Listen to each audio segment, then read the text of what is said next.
sur le chemin de la repentance, avec des atypiques qui n'entendent que leur cœur. Indépendant, les longos Zibangoé, parmi nyonso ya Congo, Botalande, Ngebaza Kodonwa, Nabambongo Oyo Baibi na Congo. Indépendant, les longos Zibangoé, parmi nyonso ya Congo, Botalande, Ngebaza Kodonwa, Nabambongo Oyo Baibi na Congo.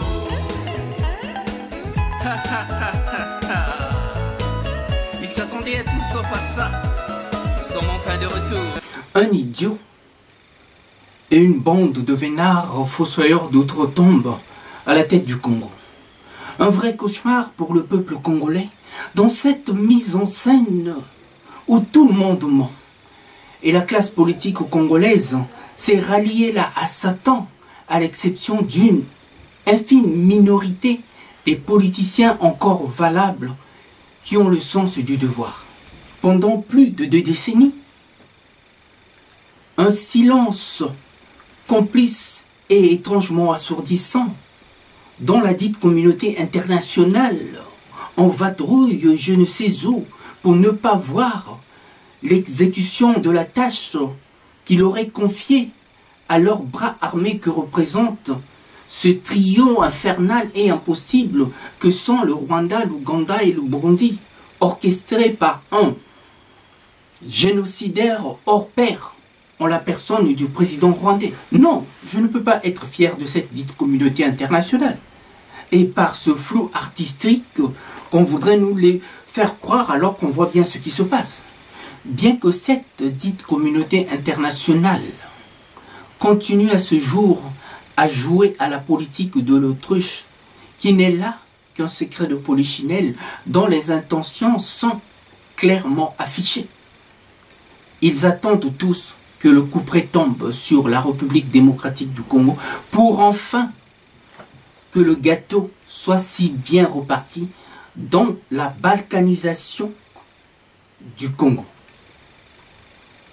Comment et pour quelles raisons nous avons été aussi bien trahis même par les nôtres? Je trouve que la dite communauté internationale s'est toujours comportée en traite et en fossoyeur d'outre-tombe avec la République démocratique du Congo en ne tenant pas compte de tous ces coups bas et de tous les crimes aussi odieux les uns que les autres.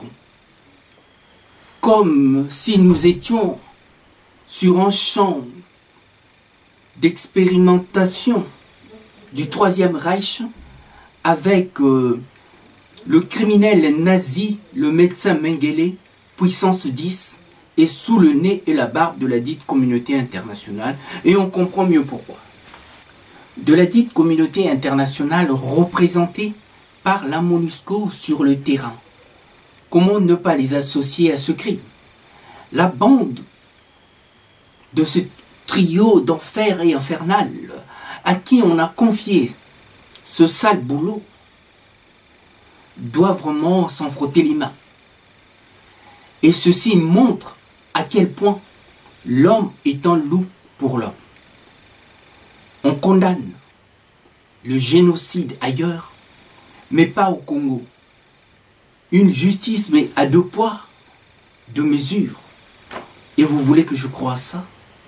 Mon œil. Je refuse de me sentir un sous-homme dans cette communauté mondiale dont nous sommes les victimes. Une telle pagaille ailleurs relève de l'impossible, mais au Congo cela ne dérange personne et surtout que nous sommes des Noirs et on voit d'un mauvais œil un État aussi riche et puissant que le Congo. D'où cette thèse de la dite communauté internationale brille et a toujours brillé par son racisme latent dans toutes les institutions internationales. Le bras armé que représente Paul Kagame et sa bande est justement la défiance de cette dite communauté internationale sur le plan international, qui brille et pèse sur son chantage que sur ceux qu'on attend d'elle, et justement, et si c'était là, sa vraie vocation. Je suis amèrement déçu de constater cette pratique tonitruante d'une institution qui est censée veiller et garantir le bien-être des hommes ici-bas et de notre environnement. Ils sont là, mais en train de faire tout le contraire. Pour ne pas dire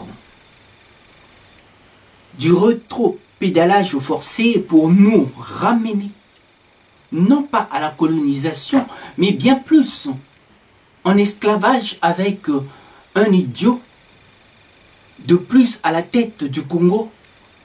Ils n'ont vraiment aucun scrupule et aucun respect à notre égard.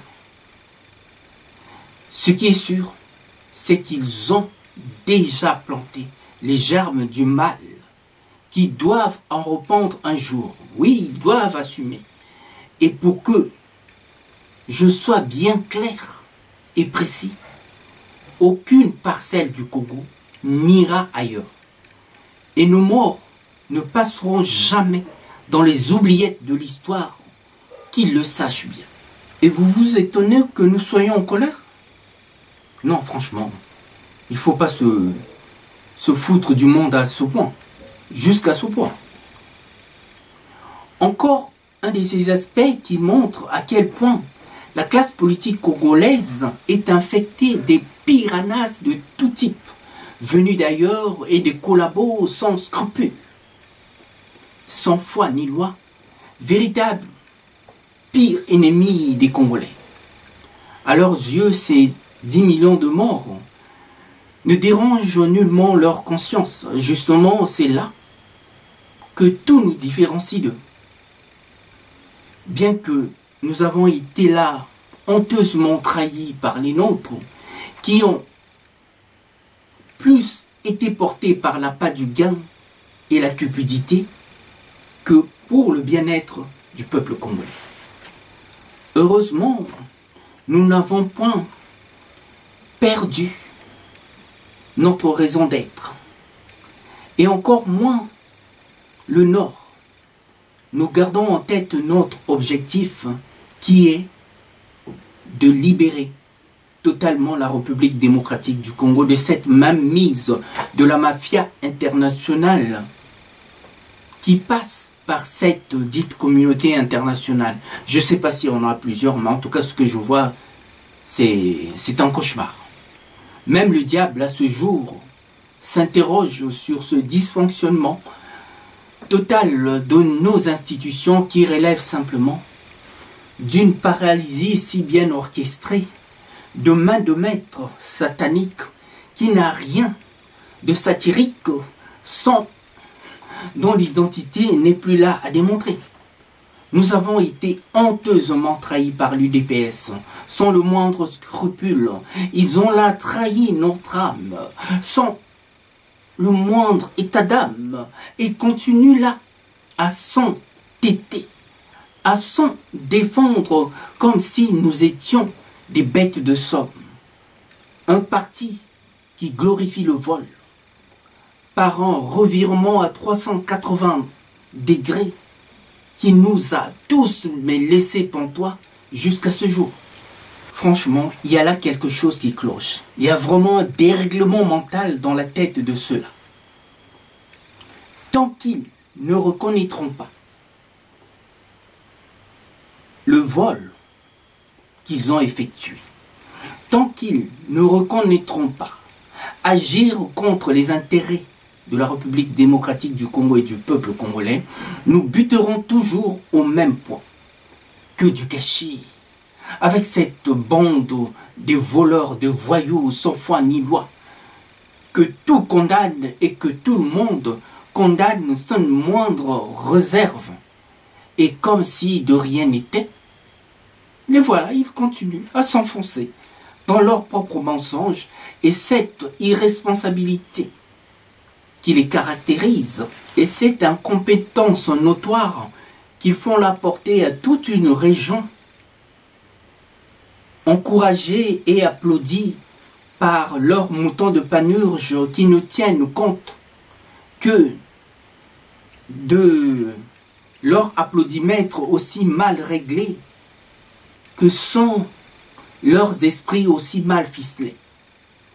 Nous demandons à cette classe politique aussi défaillante et irresponsable de rendre simplement le tablier et à la juridiction internationale de lancer de mandats d'arrêt à travers Interpol, oui, de lancer des mandats d'arrêt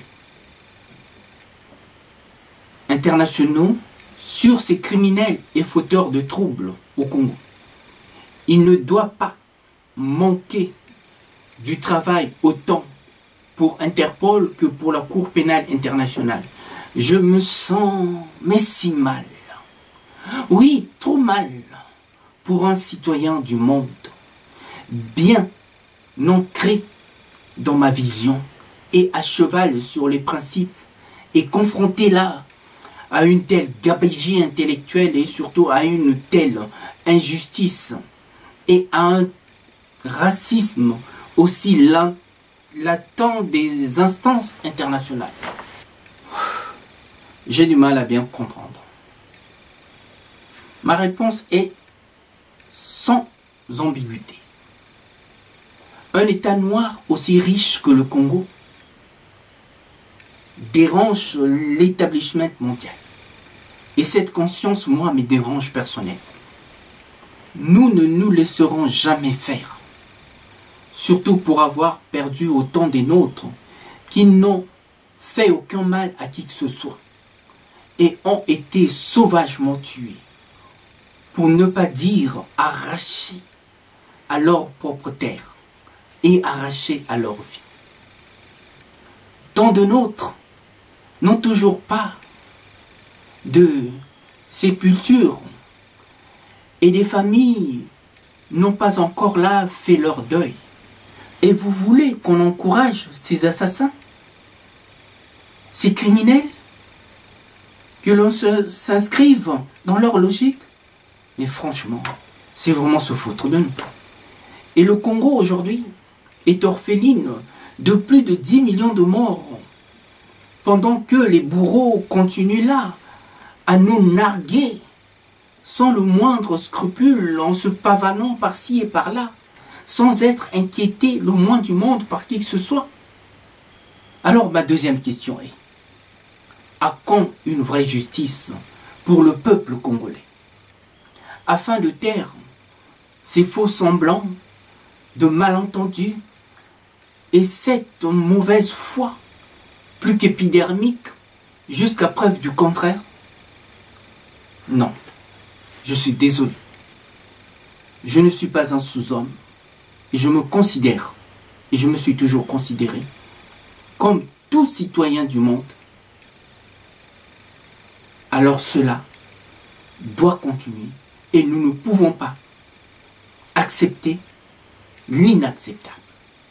Je me bats pour toutes les causes et celle-là en est une. À bon entendeur, salut. Soni pona bato ya motindo boye bamipesa bakombo